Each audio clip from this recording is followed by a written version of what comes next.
Mas para você, como que é a tua visão sobre o caso Antônio Vilas Boas? O Cleiton, o Senado, diga, Riba. Deixa eu só fazer um adendo aqui rapidinho, porque tem muitas pessoas que são novos na ufologia, que estão assistindo, que não sabem muito do caso. Eu vou dar um resumo aqui rápido aqui. Okay. Esse caso do Vilas Boas, no dia 16 de outubro de 1957, Antônio Vilas Boas, ele estava arando a terra sozinho de madrugada e de repente ele viu uma luz. E essa luz pousou na frente do trator, abriu uma portinha, desceram 3 seres, eles trajavam roupas, levaram o Antônio para dentro da nave, lá ele teve relações sexuais com uma ET, vamos dizer assim. Então é isso que aconteceu, que tem muita gente que não sabe, para não pegar o bonde andando. Continua. Vai lá. Obrigado, Riva, obrigado aí. Então, é isso mesmo. Então, é um caso que eu acabei me dedicando tanto que eu acabei escrevendo 2 livros, né, em cima dele aí, um livro em espanhol, inclusive, né? Não sei se eu posso mostrar aqui. Pode, com certeza, aqui você pode tudo, pô. Isso aqui é os 50 tons em inglês, né, que saiu aí pela Biblioteca U. Põe mais perto da câmera. Aqui, ó. Aí. Tá dando pra ver aí? Não, afasta um pouquinho agora, afasta um pouquinho. Aí, então. Beleza. Isso aqui é o da... Isso aí pela Biblioteca U. Uhum. Né? É um livro em que, claro, está centrado no caso Vilas Boas. Não é só sobre o caso Vilas Boas, é sobre casos em geral de contatos sexuais, ok? Sim. E aí foi lançado isso aqui em espanhol, né? Que é o mesmo. Cercanos de todo tipo, que é o meu último livro, certo? Sim. Lançado pela editora chilena Coliseu Sentosa do Noguês, Luiz Ruiz Noguês. Certo? Beleza. Esse livro em espanhol, acho no Amazon. Ele tem um capítulo em que não tem nos 50 tons, que é sobre o envolvimento da CIA no caso.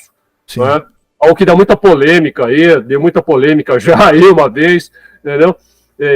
Então há uma série de especulações de que, na verdade, a CIA teria teatralizado o caso, teria borrifado uma substância alucinógena em cima do Vilas Boas, com helicóptero, e teria feito ele alucinar tudo aquilo, e toda a abdução teria se passado dentro de um helicóptero militar, e que a mulher, na verdade, teria sido uma prostituta asiática que teria sido levada para manter relações com ele, entende? Essa versão que eu analiso e trago no Encontros Cercanos.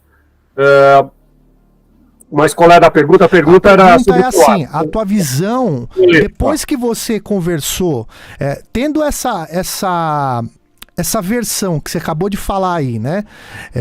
Com o envolvimento da CIA, suposta fraude de eles terem simulado um disco voador com um helicóptero e tal, mas depois que você dessas suas conversas com a senhora Odércia, o que você chegou à conclusão? Você acha que é um fato quente ou você acha que você vai mais para esse lado aí que você falou agora? Olha, é um caso que eu ainda espero ter uma resposta definitiva, certo? Eu acho que ninguém tem essa resposta definitiva do caso Vilas Boas, né? Eu entrevistei não só o Odércio, como entrevistei o irmão também do Vilas Boas, né? O José Vilas Boas, entrevistei o sobrinho dele, o João Neto, entrevistei amigos dele. De toda essa entrevista, tudo que eu entrevistei, eu tenho certeza de um negócio. O Vilas Boas, ele acabou sendo levado para os Estados Unidos, né? Todos eles me confirmaram isso. Nós entrevistamos até mesmo também a viúva do Vilas Boas, tá? Nós entrevistamos a viúva do Vilas Boas, entrevistamos a filha também, só que a viúva e a filha não nos permitiram publicar nada a respeito. Elas nos proibiram de mencionar até os nomes delas, né? E nós ficamos sabendo que, com certeza total, o Vilas Boas foi levado para os Estados Unidos. Ele foi levado, não sabe, pela CIA, por que órgão aí, não se sabe, pela NASA, não sabe exatamente, mas ele foi levado para lá e também não se sabe exatamente para onde, né? Ele conta que foi levado para um local em que mostraram para ele um monte de discos voadores e perguntaram para ele se o disco voador que o havia sequestrado era parecido com algum daqueles que estavam estacionados numa base secreta. Talvez fosse a Área 51, certo? Mas não dá para saber. Isso aí com certeza. eu tenho uma outra certeza, que ele vivenciou uma experiência extraordinária. Certo? Isso em 57.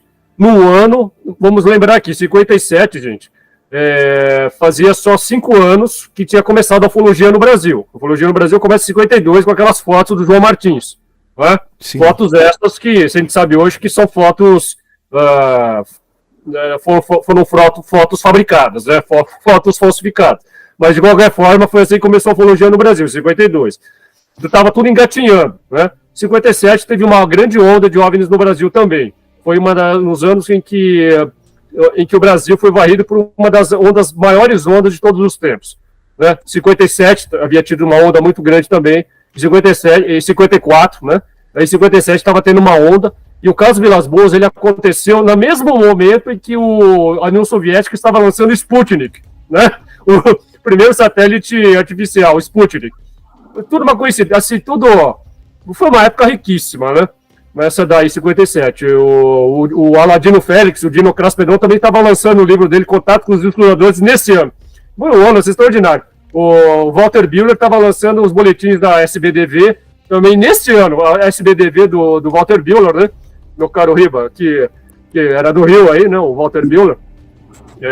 Estava também lançando em 57. Então foi um ano riquíssimo. Então eu tenho certeza disso. Certo? Ele viveu uma experiência extraordinária. Foi o primeiro caso de abdução da história da era moderna dos OVNIs. Foi o primeiro caso de abdução, né? Mas passou para a história como sendo o caso o Bat Barney Hill de 61. Esse que passou para a história como o primeiro caso de abdução. Mas o primeiro caso de abdução foi o do Vilas Boas. Tá certo? O que aconteceu foi que o João Martins e o Olavo Fontes, eles só divulgaram o caso Vilas Boas 10 anos depois, entendeu? Eles só foram divulgar o caso quase 10 anos depois. Só em 65 que o João Martins publicou, mesmo assim na edição da revista O Cruzeiro Internacional, nem foi no Brasil. Né? O caso Vilas Boas, ele só se tornou conhecido no final dos anos 60, entende? Até então ele só tinha saído na Cruzeiro Internacional e tinha saído naquele boletim do Gordon Creighton, né? A Florence Saucer Review, do Gordon Creighton. Então, por causa disso, o caso acabou demorando muito, né, para chegar, para se tornar reconhecido. Tá certo? O que aconteceu o caso, eu não tenho dúvidas. Foi um caso extraordinário. Tá? O próprio irmão do Vilas Boas, o José, que nós entrevistamos, ele chegou ele falou que viu o OVNI, tá certo? Só que ele ficou com muito medo. Ele estava à noite ali, numa das noites, porque o OVNI ele estava rondando a propriedade, a fazenda, já antes do dia 16. Desde o dia 5, esse OVNI estava rondando o local, entende? E muitas pessoas viram esse OVNI, incluindo o José Vilas Boas, o João Neto também viu esse OVNI, né? E aí vocês viram na gravação o Dercy falando que um tal de Damião também tinha visto e tal, né? Sim. Só que o Damião, claro, já tinha morrido e claro que não deu para entrevistar. Mas, você não acha que naquela época, para não criar terror na população, eles não inventaram essa história do helicóptero, não, cara? Só para poder falar, foi um helicóptero. Não, e outra, todas essas testemunhas que viram também, nenhuma citou para você, ou na época para os investigadores, né, sobre barulho de helicóptero, né, cara? Que é muito... Não. Nenhum dos relatos que a gente ouviu foi condizente com o helicóptero, entende? E essa história, na verdade, toda essa história aí do helicóptero, ela só começou a aparecer no final dos anos 70, tá certo, o Riba? Só no final dos anos 70 que um dos envolvidos aí, né, um dos agentes começou a falar alguma coisa, mas mesmo assim, essa história só se tornou conhecida agora, entendeu? Só agora há pouco, só uns anos atrás, que essa história ela veio à tona. Entendeu? Os círculos ufológicos do Jacques Vallée. O Jacques Vallée já conhecia essa história também, né? Mas era o irmão dele, do Antônio Vilas Boas, que viu o objeto, correto? O que o irmão dele te passou que você percebeu assim? Era um objeto mesmo ou era um helicóptero? O que você sentiu conversando pessoalmente com ele?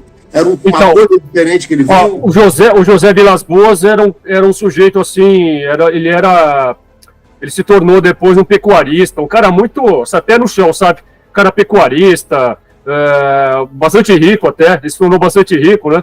E a gente entrevistou ele, a gente viu que era um cara, ele nunca quis se envolver com ufologia, nunca tinha dado uma entrevista na vida dele, né? A gente conseguiu encontrar ele e extrair dele, né? E ele, olha, o meu caro Riba, olha só o que aconteceu com ele. Ele, depois que ele viu esse objeto e viu que o local era muito visado, né?